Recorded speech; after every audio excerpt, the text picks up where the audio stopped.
Oh boy, I don't know if y'all are ready for this one. 6 outdated living room trends that you need to avoid, apparently. One of our channel members sent me this video from homesandgardens.com talking about outdated living room trends, 6 overdone looks that designers want us to leave behind. And today I'm here to tell you that as a YouTube decorating, painting personality, I don't necessarily think you need to leave these 6 things behind. But there are some considerations that can be made and things that can be taken away from this article, so let's just go through it together, shall we? Depending on where you're from, your living room can actually be your family room. So essentially, this is sort of the hub of your home, the hangout spot, the place where your family spends a lot of their time in. So it's kind of an important place in your home. So the first outdated trend is matching furniture and furnishings. And this is something that I have talked to my wife about because she likes matching things. She enjoys a matching set just for simplicity, but also just visually. I'm the opposite. I like to mix and match. This one does resonate with me, especially because we are talking about the living room. If we're talking about bedrooms here, different story.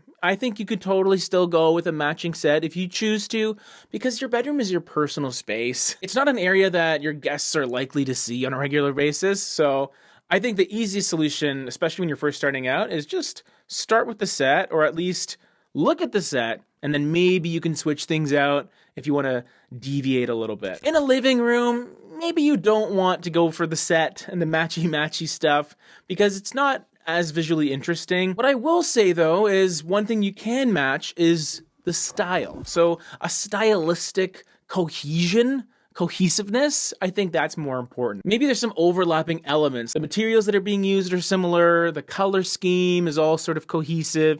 So instead of getting matching pieces, maybe just a matching style, overarching theme. I think that's more important. Number 2, another thing that my wife and I talk about, wall-to-wall carpeting. So if you've noticed in the last decade or so, when you're looking at real estate listings, they'll say, hey, no carpet anywhere in the home. It's awesome. Engineered hardwood throughout, great stuff. But I don't know. I think there are people out there that still enjoy carpet. I know I love the feel of it in my home, especially in the second floor. Maybe in the living room, again, another one of those things where you might be better off just by going with an area rug rather than that wall-to-wall carpeting, just because it gives you more flexibility. So if you do want to change things out and just get a new $300 rug versus a several $1,000 recarpeting project, you have that option. And it also just gives you some visual layers too, because you can see the perimeter of your flooring around the rug, and then whatever, rug you put down can look really cool. You can play with dark and light and different colors working together. There's more options for you design-wise. So essentially what I've been seeing a lot, especially in living rooms, is you kind of get best of both worlds with a big area rug. It's nice and cozy, but it's not all-encompassing. And you can get some rugs that you can actually clean. So it's almost wall-to-wall, but not quite. Gallery walls that look forced. How do you force a gallery wall? Do it! Make your dreams come true! You just build a really intricate shelf and then hunt down every garage sale in your city. I think if you have a lot of really cool things that you want to show, why not show them in a really interesting way in the form of a gallery wall? But in the same regard, don't feel compelled that you need a gallery wall and just go looking for whatever to sort of fill it out. That probably isn't going to be as effective. One of the really cool things about this design element is it's an opportunity for you to display really important pieces in your home that reflect who you are and your experiences throughout your life. Pictures, your favorite books, little artifacts that you might have picked up in your travels. Like, there's a lot of really cool things here. What if you're more of a simpleton and maybe don't have a lot of really cool things? Maybe the gallery wall is a project for next decade when you've accumulated more cool things. Symmetrical schemes. So this is sort of a play on, the rise of asymmetrical design. That's something that I've been exploring a little bit more in my home.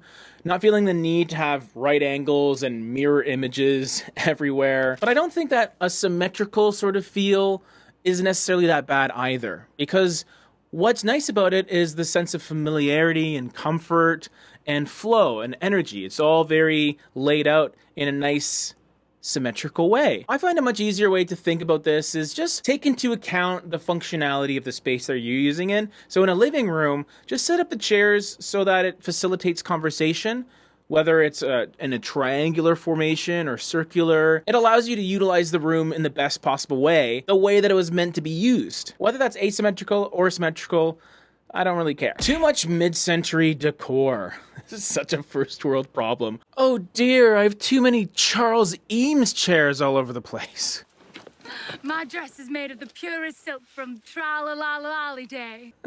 If you like mid-century modern and you have the opportunity to accumulate a lot of really cool pieces, you use them because, like I said earlier, they're a reflection of yourself. So don't feel like you need to reel yourself in that regard. But at the same time, you can also dial back a bit and have a few really nice pieces in your living room specifically. And then if you want to lean into what's a little more popular nowadays, all of the more comforting, rustic elements, organic materials, sustainable materials, more of an emphasis on comfort rather than sleek, overly designed elements. An overuse of fast furniture. This is a funny term. I never heard of this. Fast furniture is a bit like fast fashion and fast food.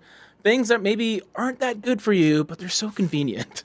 So, you know, when you go to IKEA and you just top up on a closet organizer and maybe a couple dressers and some chairs and all that. Essentially what they're saying here is you don't want to use a lot of that stuff because it's not going to last.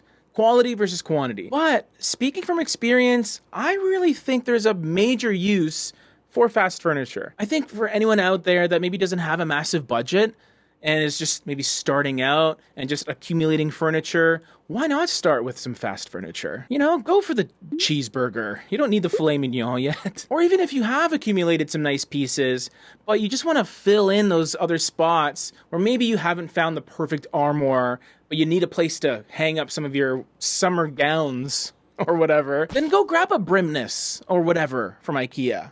You know? While you can definitely find some nicer quality furniture at kind of similar prices, that still doesn't discredit the convenience of places like IKEA. Not to harp on that one company. Don't feel bad about getting furniture from there. It's fine. You could save up another couple years for a crate and barrel thing, but then what? You're gonna be like living out of boxes until then? No, thank you. There are some valid points here, but really, you just gotta take everything with a grain of salt. And if it works for you, that's what really counts. Easy peasy. If you made it this far, then I'm sure you've liked something about this video, so click that subscribe button. We do 6 of these every single week. And here's another video just for you from me.